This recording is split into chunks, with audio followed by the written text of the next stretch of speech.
ఆవకాయ ఆంజనేయ కథ మొదలెట్టినాడు చూడారయ్యా శక్తినంతా కూడగట్టి చెట్టు దులిపినాడు అంజయ్య ఎర్ర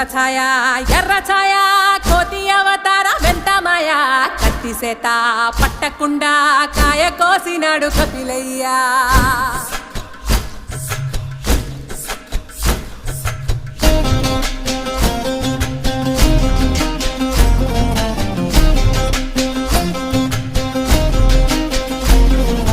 అంజనమ్మ ముందు వంజుల్ పుంజుల్ సీడి మామిడి ముక్కలు కుప్పల్ తెప్పల్